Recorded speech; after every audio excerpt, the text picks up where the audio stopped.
In the Hearts and Minds, Book 0, The Birth of a Hero.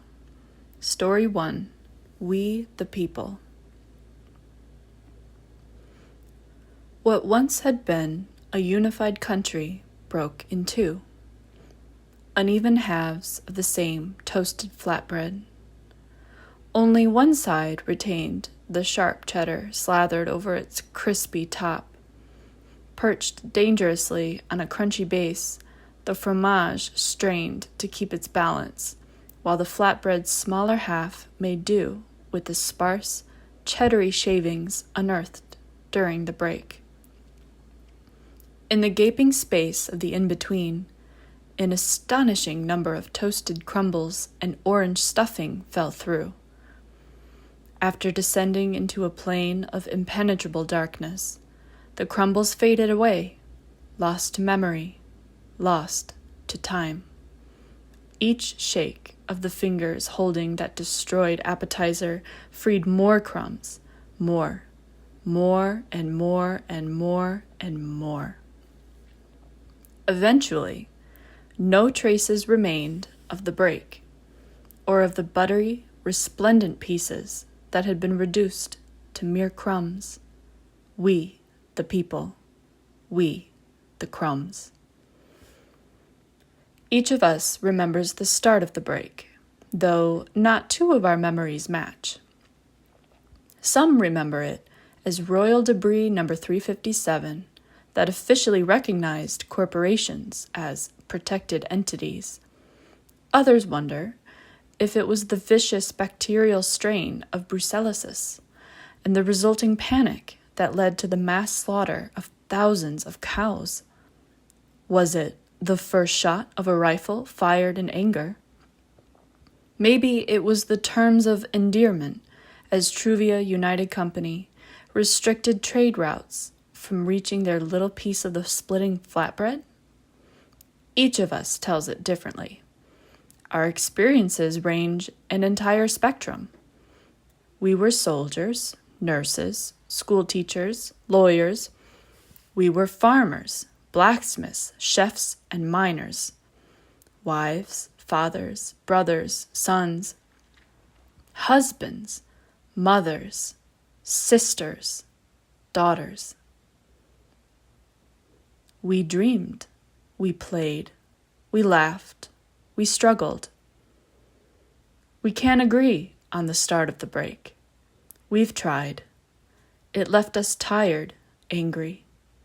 It left us remembering when we were alive, yet surprisingly closer to the all-consuming black. We can't agree on the start of the break. Those who stood at the precipice could not say how it happened.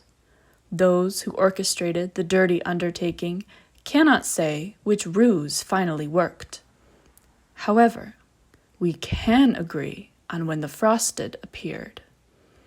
A father, getting up to start his day.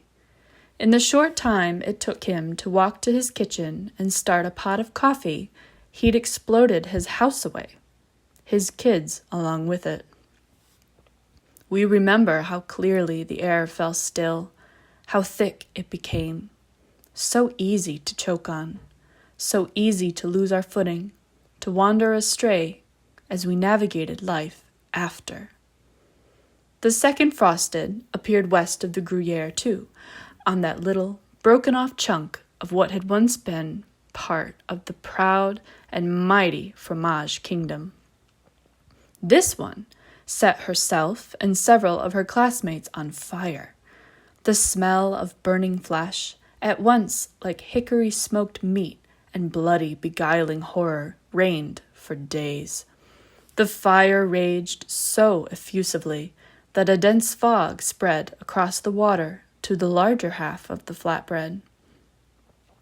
Things became rather disjointed in our memories after that. Some remember the contradictory rules handed down by Truvia United's CEO, a way to search for more frosted, techniques to capture them, force them into the limelight. laws for sequestering them so nobody would get hurt. To help them, doctors descended on Truvia United Co.'s sugar-dusted steps.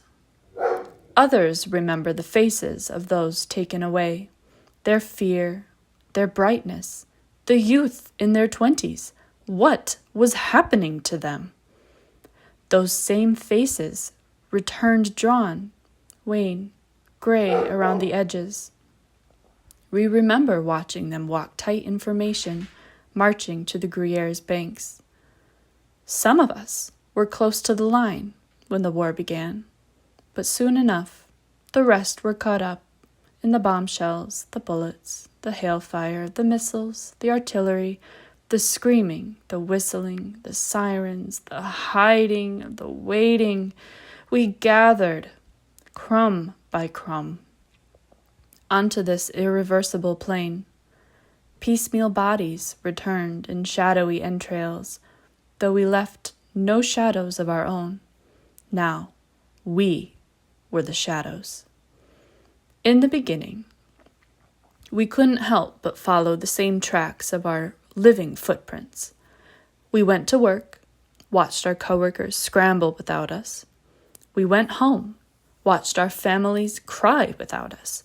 We went to the market, watched the strain on the faces of the people grow ever more dire as the fight railed on. Then the whispers began. "The frosted aren't sick or deranged," one of us said. "I was a frosted, and I am no monster. Go to the basement. See." Those too disconsolate to leave their families' sides for even an instant passed up the chance, stuck in a never-ending loop of wallowing and grief. The more restless among us, however, followed. The basement. Those were no mere doctors who shuffled their way to Truvia United's Capitol building each day to keep the frosted from self-destructing.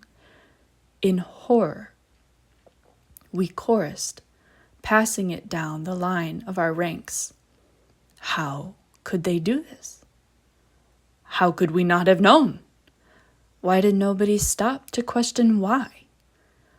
Why were we fighting? Why did this have to happen? Why did nobody stop to question why? Why did we not think they would hurt us? Why did we trust them at every step?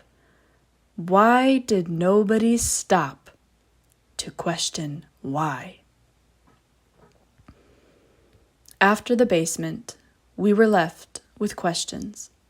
Some of the answers could be found by stalking Truvia United's fearless leaders. Others could be gleaned from that infernal basement. But for every answer, we were left with more despair and more questions, the top of which was embossed in gold. What is in that sugar? As we watched, as we waited, we eventually dried up, no longer a torrent with no signs of stopping. No more crumbs descended into the inky black. The war was over. A new nation was born. The people, they claimed, were saved. But we remained, ghosts, spirits, specters, shadows, whatever we could not move on. We saw no light. There was no tunnel. The people were saved. Glory to Truvia United. All praise the frosted, the souls who sacrificed themselves to repent for their sins. All we could do was watch. All we could do was wait. We watched, and we waited, and watched, and waited. We watched and watched and watched. Then we waited and waited and waited. We watched our waiting and waited during our watch. The war is over. A new nation is born. The people are saved, but in the dark. Who cannot move on? who cannot look away. We the people, we the crumbs.